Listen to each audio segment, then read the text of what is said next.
Izinkan saya untuk memberikan sedikit informasi mengenai rekonsiliasi obat. Nah, yang pertama, kita harus tahu apa sih rekonsiliasi obat.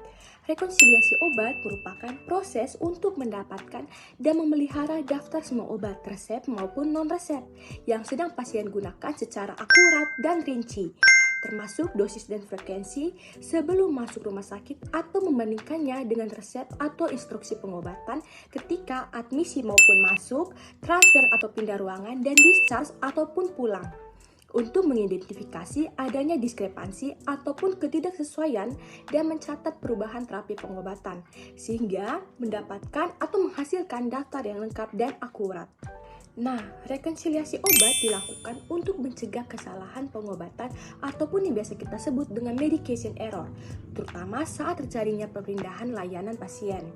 Nah, adapun tujuan rekonsiliasi obat adalah sebagai berikut. Yang pertama, memastikan pasien memperoleh informasi yang akurat mengenai obat-obatan yang digunakan selama dirawat di rumah sakit.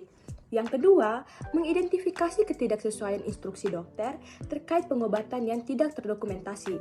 Yang ketiga, mengidentifikasi ketidaksesuaian instruksi dokter akibat resep yang tidak terbaca jelas. Dan yang keempat, mencegah kesalahan penggunaan obat seperti kelalaian, duplikasi terapi, kesalahan jenis obat, kesalahan dosis maupun interaksi obat. Berikutnya, kita akan masuk pada manfaat dan waktu pelaksanaan. Manfaat dari rekonsiliasi obat itu sendiri, yang pertama, mencegah adanya medication error untuk menghindari terjadinya obat yang terlewat, dosis ganda, ataupun interaksi obat yang berbahaya. Nah, yang kedua, untuk keselamatan pasien, untuk menjamin kesinambungan terapi sehingga pasien mendapatkan pengobatan yang tepat di setiap unit perawatan. Lalu yang ketiga, efisiensi biaya, guna mengurangi pemborosan akibat pengobatan yang tidak perlu atau biaya penanganan efek samping yang bisa dicegah. Untuk waktu pelaksanaan itu sendiri, yang pertama saat pasien masuk rumah sakit atau admisi, lalu saat pasien pindah ruangan ataupun unit atau transfer, dan saat pasien diperbolehkan pulang atau discharge. Nah, sekarang kita akan membahas mengenai teknik wawancara BPMH ataupun Best Possible Medication History. Dalam menggali riwayat obat, apoteker menggunakan teknik wawancara BPMH dengan pertanyaan terbuka ataupun open-ended question kepada pasien ataupun keluarga.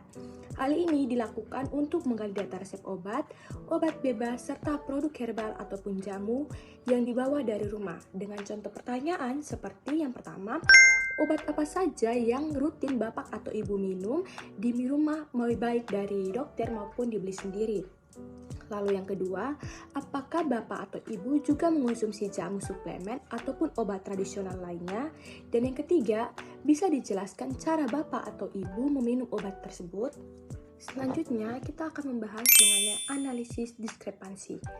Setelah membandingkan daftar obat rumah dengan instruksi dokter, apoteker perlu menganalisis perbedaan yang ditemukan yang dibagi berdasarkan dua aspek.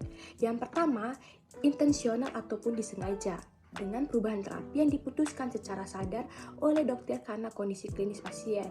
Contohnya seperti obat hipertensi dihentikan sementara karena tekanan darah pasien rendah. Lalu yang kedua adalah unintentional ataupun tidak disengaja, yang merupakan perubahan yang terjadi karena adanya kelalaian seperti dokter lupa menuliskan resep obat rutin pada pasien. Sekarang kita akan masuk pada contoh formulir dan cara pengisiannya. Yang pertama adalah saat admisi.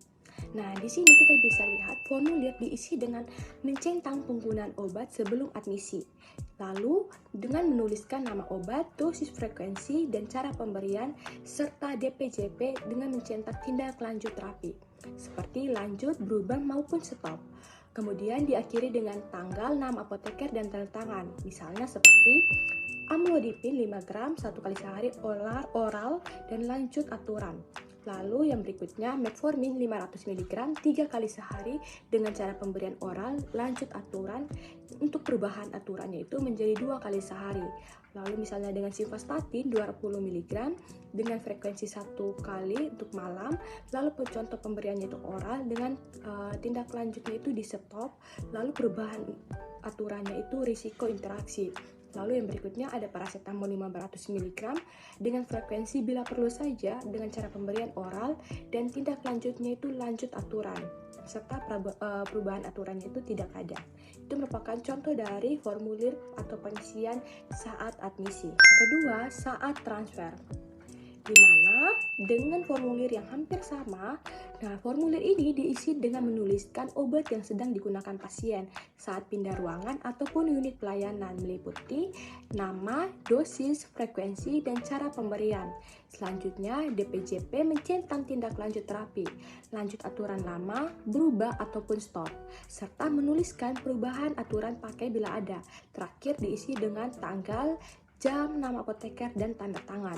Dengan contoh yang bisa dilihat, adanya obat ceftriaxone, omeprazol, furosemid, paracetamol, dan ranitidin.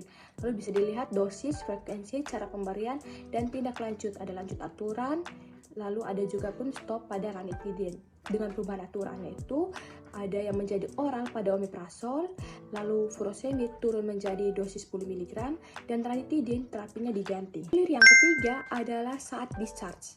Nah, formulir diisi dengan menuliskan obat yang akan dibawa pulang pasien, meliputi nama obat, dosis, frekuensi, dan cara pemberian. Nah, DPJP kemudian mencetak tindak lanjut terapi seperti lanjut, berubah, ataupun stop, serta menuliskan perubahan aturan pakai bila ada, dan terakhir diisi dengan tanggal, jam, nama apoteker, dan tanda tangannya.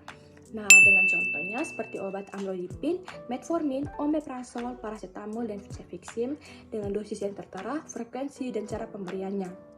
Lalu tindak lanjutnya itu ada yang terdapat lanjut aturan pakai lama dan juga stop. Untuk perubahan aturan pakainya, seperti pada omeprazol, lama terapi menjadi 14 hari, lalu cefixim, antibiotiknya itu diminum sampai selesai. Kemudian kita akan masuk pada komunikasi SBAR. Jika ditemukan unintentional discrepancy, apoteker melapor kepada dokter penanggung jawab pelayanan ataupun DPJP menggunakan teknik SBAR. Yang pertama adalah S, situation, yang merupakan guna untuk melaporkan situasi pasien dan temuan ketidaksesuaian obat. Lalu B, yaitu background, untuk memberikan informasi riwayat obat pada pasien di rumah. Lalu yang ketiga, A, assessment, untuk memberikan penilaian terhadap terapi. Dan yang terakhir adalah R, atau rekomendasi, dengan memberikan usulan penambahan ataupun perbaikan resep kepada dokter. Sebagai penutup, penting untuk kita memahami bahwa rekonsiliasi obat bukan sekedar pengisian formulir administratif, melainkan benteng pertahanan terakhir untuk mencegah terjadinya medication error pada pasien. Nah, ketelitian apoteker dalam mendokumentasikan setiap perubahan terapi secara akurat di rekam medis mencerminkan komitmen kita terhadap pasien safety. Nah, semoga materi ini dapat menjadi pedoman yang bermanfaat dalam menjalankan praktik klinik farmasi yang profesional. Sekian dan terima kasih.